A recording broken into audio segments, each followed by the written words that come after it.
आज सरकार का बड़ा इम्तिहान, किसानों के लिए तोहफों का होगा ऐलान।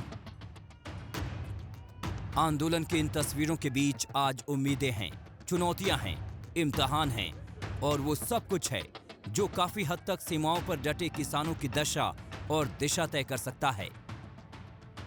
मोदी सरकार के पास भी इस बजट के जरिए ये साबित करने का एक मुकम्मल मौका है कि किसानों का कायाकल्प करने में वो कोई कोर कसर नहीं छोड़ेगी।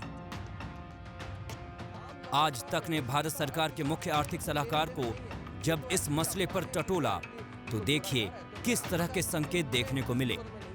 जो फार्म लॉज और एमएसपी का उनसे मेलजोल नहीं है। एमएसपी तो प्रोक्योरमेंट के लिए है, क्योंकि आप हमारी जो नेशनल फूड सिक्योरिटी एक्ट है उसके तहत हमने काफ़ी सारे परिवारों को जो मुफ्त में राशन तो देना ही पड़ता है, जिसके लिए सरकार को लेनी ही पड़ेगी, खरीदनी ही पड़ेगी, प्रोक्योरमेंट करनी ही पड़ेगी। तो हम एक्चुअली दो मुद्दे जो कि काफ़ी अलग हैं उनको हम जोड़ने की कोशिश कर रहे हैं। फार्म लॉज का और एमएसपी का अर्थशास्त्र में तो कोई लेना देना नहीं है, ये तो एक्चुअली अफवाहें हैं जिनमें एक्चुअली इनको जोड़ा जा रहा है। तो मैं अर्थशास्त्री के रूप में इनको तो मैं नहीं जोड़ूंगा। वैसे किसानों की आय दोगुनी करने का वादा सरकार कई बार दोहरा चुकी है। ये साल 2016 की बात है जब सबसे पहले प्रधानमंत्री नरेंद्र मोदी ने एक रैली में ऐलान किया था कि 2022 तक किसानों की आय दोगुनी कर दी जाएगी। 2022 6 साल बाकी है।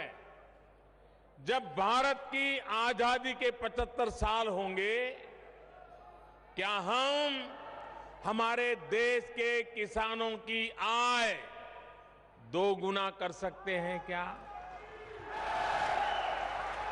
किसानों की आय डबल कर सकते हैं क्या? अगर एक बार किसान, राज्य सरकार, केंद्र सरकार ये मिलकर के तय कर ले तो काम मुश्किल नहीं है मेरे भाइयों बहनों। इसके लिए एक कमेटी भी बनाई गई थी ताकि पीएम के ऐलान को लागू करने के रास्ते तलाशे जाएं। इस वादे को पूरा करने के लिए सरकार के पास अब साल भर का वक्त है, यानी आज के बजट में ही इसके लिए खास ऐलान करने होंगे। आइए अब आपको बताते हैं कि किस तरह सरकार किसानों की आय में बढ़ोतरी के रास्ते खोल सकती है। किसान सम्मान निधि की रकम में बढ़ोतरी की जा सकती है। अभी इस योजना के तहत किसानों को सालाना 6,000 रुपए मिलते हैं। सरकार इसको बढ़ाकर 10,000 रुपए कर सकती है। इस योजना का फायदा 11.5 करोड़ किसानों को मिल रहा है। इसके अलावा बजट में प्रमुख फसलों के लिए एमएसपी आवंटित करने का ऐलान विस्तार से हो सकता है। 2 महीने से चल रहे आंदोलन के बीच आ रहे इस बजट पर हर किसान की नजर होगी।